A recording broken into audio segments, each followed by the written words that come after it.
Hello everybody, it's me again, and we're back to Grasshopper and creating Christmas ornaments and spheres with patterns on it. So today I will show you, based on a sphere as a base shape, what we can do to put lines on top of our spheres and then turn these lines into geometries that you can again print or just use for digital purposes. So let's go.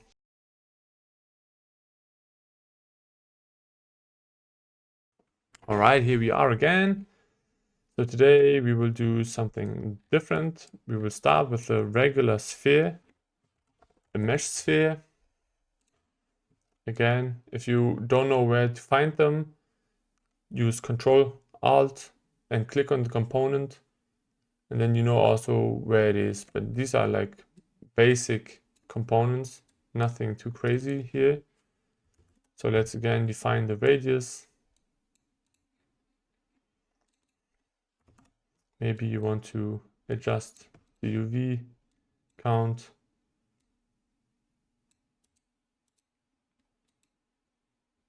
Let's pump this up. I think that seems fair. So that way you can control the patterns with the UV, with the amount of UV lines you have, right? Okay, so we have our sphere. And now basically all we need is the maze. It's also from the Parakeet plugin. We take our mesh, we select it, and then it creates a maze for us based on our input geometry. And I think this looks a little bit like the Star Wars Death Star. So I think it's cool. And again, if you want to have it more detailed or whatever, then you can just increase the count of the UV coordinates. And yeah, I think it's cool. So, but now we just have lines, right?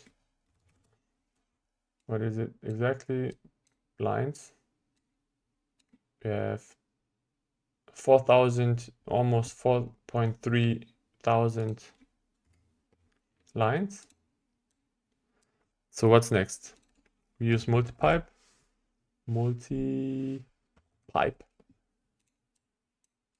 And what we can do here is we basically take curves and it will create a pipe from these curves, right? So now these are volumes instead of two-dimensional lines or curves. And you can use the different settings of the multi-pipe component to refine the optics, the appearance of the whole thing. So let's say for caps, I go right click onto cap and I say round. And then we have these closed here at the end, and they're not just cut off sharply. Also, let's see, we want to refine the size of the nodes. And maybe I just plug some things in and then we can play around with it. Okay, so you already see some things changed in the meantime. It's much thicker. So node size, basically, it feels like everything is just becoming more thick. I think it's also just trial and error. Like there is no, every geometry behaves a little bit differently. If we do the end offset, then it's supposed to be more of the knots where the curves actually meet to increase those dimensions. So we see that happens here, right? And the strut size, again, it feels to me like it does exactly the same as the node size. And we get like a little bit more of a amorph biological appearance overall. I think maybe I have too many UV lines. So instead of using the slider and let the Grasshopper calculate, I just go in and just type the value that I want. Press OK. You can also double click in here and do the same thing. All right. So now we have a little bit more freedom to play with the volumes. Okay. Yeah, I think it's funny. Like,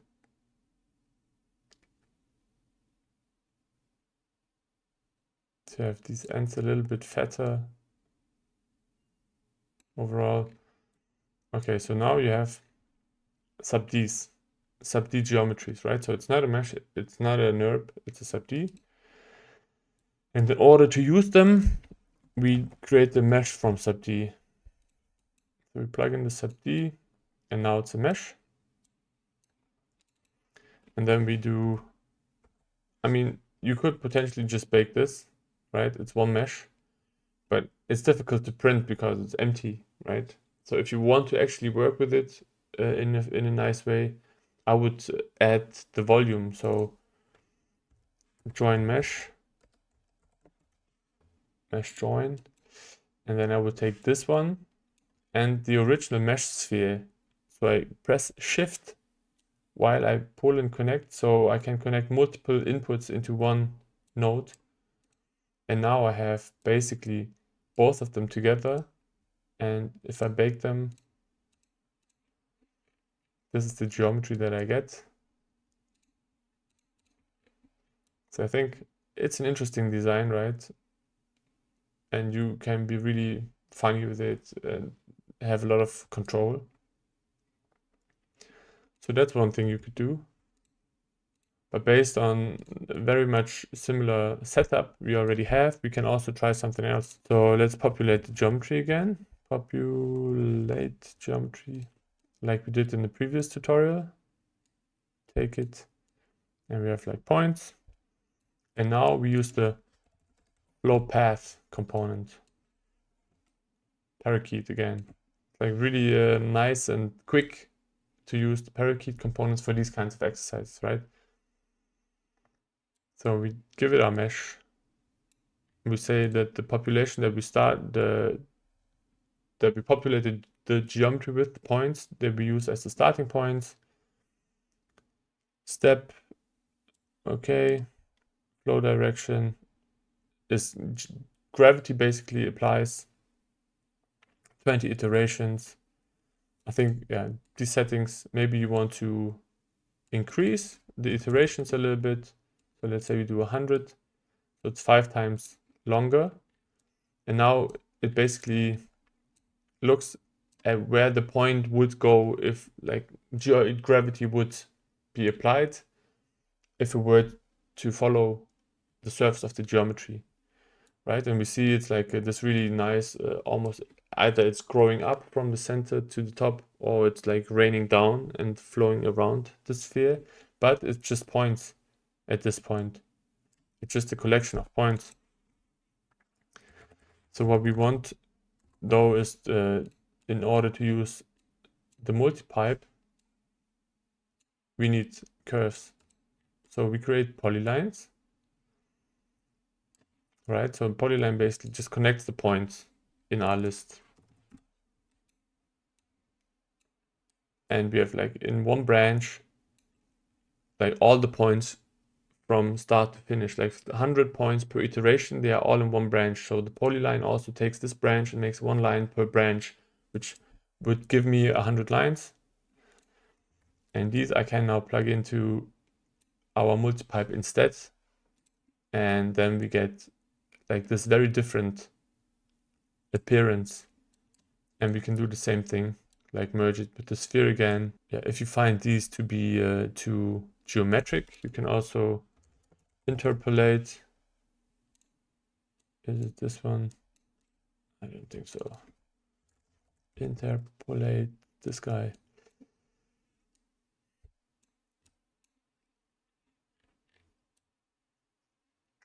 And this is a little bit less jagged, right? So this is really just straight connections between the points, and this interpolates the points. So it looks a little bit more natural. Okay, if we increase, let's say, the step, then we also increase the distance between the points. So let's try how that looks, and maybe then 100 is too much.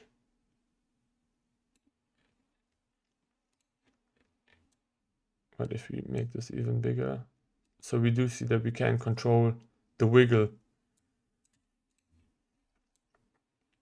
Okay, so that's it. And let's just bake it and have a look at it.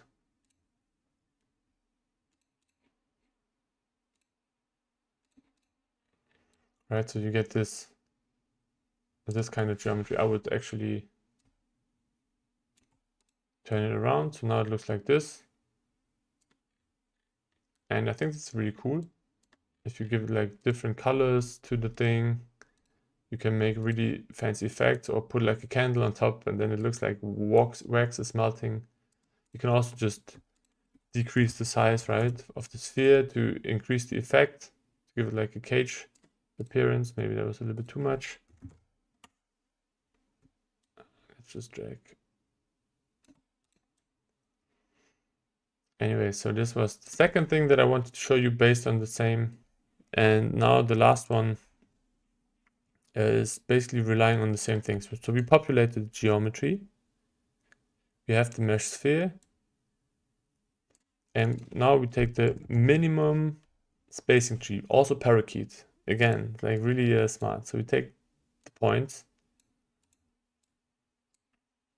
and maybe we deactivate, Control E,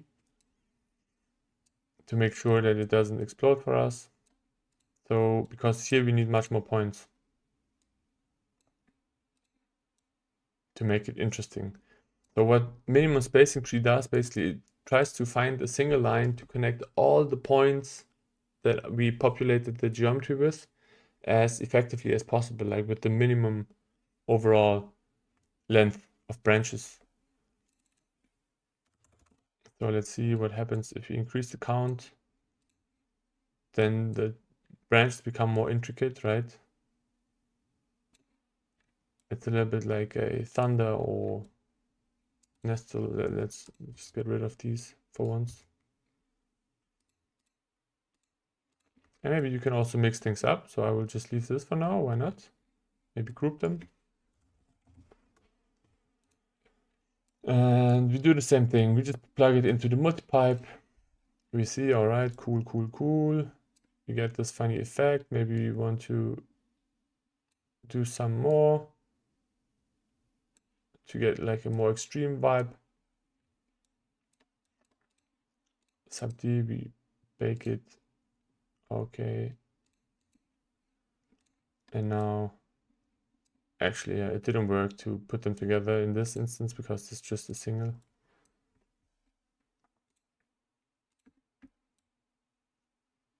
So you have this now little biologically inspired thing going on. I think it's pretty cool.